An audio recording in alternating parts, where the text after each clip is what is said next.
নদীবন্দরের ঘাট যেন ধ্বংসস্তূপ। নদী তীরে ভয়াবহ ভাঙন, কোথাও ঘাট ধসে পড়েছে, কোথাও সৃষ্টি হয়েছে ঝুঁকিপূর্ণ অবস্থা।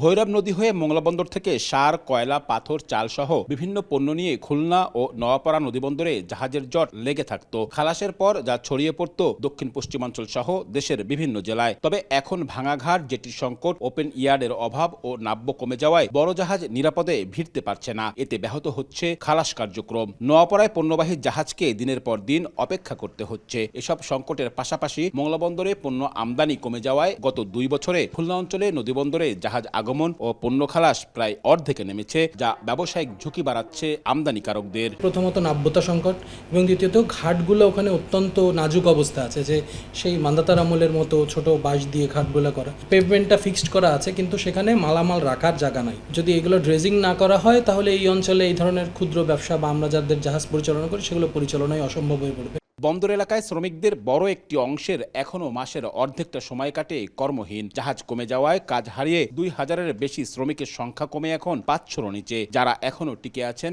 অর্থাভাবে কাটাতে হয় মানবেতর জীবন। কি পরিমাণ ভাঙ্গা! এই যে আমার রাস্তাঘাট দেখেন, এটা কাজ করার মতো কোনো পরিবেশ না। পার্টিটা যে মাল দেবে এই মানে আস্থা পাচ্ছে না, ঘাটের ভিতরে মানুষের আস্থা হারাই ফেলছে। আগে কত সুন্দর কাম হইতো, আমরা এখন মাসের ভিতর সপ্তাহখানিকের মতো কাম পাই। সিমেন্ট ছিল, সার ছিল, চাল ছিল, গম ছিল, আরও অনেক সাইডে কাজ ছিল, অনেক লেবাররা খাইয়ে বাঁচছে। 5 দিন করে পারে না, কাম বন্ধ।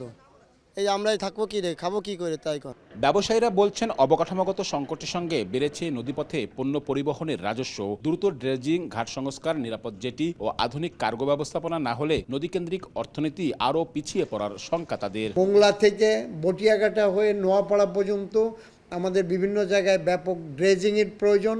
ড্রেজিং না হলে কার্গোগুলো বসে থাকছে। বিশেষ করে রূপসা রেল সেতু, রূপসা ব্রিজ, এই 2 জায়গায় অত্যন্ত ঝুঁকিপূর্ণ অবস্থায় আমাদের কার্গোগুলো যাতায়াত করে। তবে বন্দর কর্তৃপক্ষের দাবি, নদীর নাব্য উন্নয়ন, অবকাঠামোগত সম্প্রসারণ এবং বন্দর আধুনিকায়নে বিভিন্ন প্রকল্প ও পরিকল্পনা রয়েছে। যখন আমার অবকাঠামোগত উন্নয়ন হবে, মানুষ যখন নির্বিঘ্নে সহজে এবং কম খরচে মালামাল ওঠানামা করতে পারবে, তখন অন্যান্য বন্দর থেকে অবশ্যই এখানে এই দিকে খুলনা এবং নোয়াপাড়া অংশে পণ্য বেশি আনলোড হবে। সবশেষ অর্থবছরে খুলনা নদীবন্দর থেকে 12.5 কোটি ও নোয়াপাড়া নদীবন্দর থেকে 4 কোটি 71 লাখ টাকা রাজস্ব আদায় করেছে BIWTA। আব্দুল্লাহ আল মামুন রুবেল, সময় সংবাদ, খুলনা।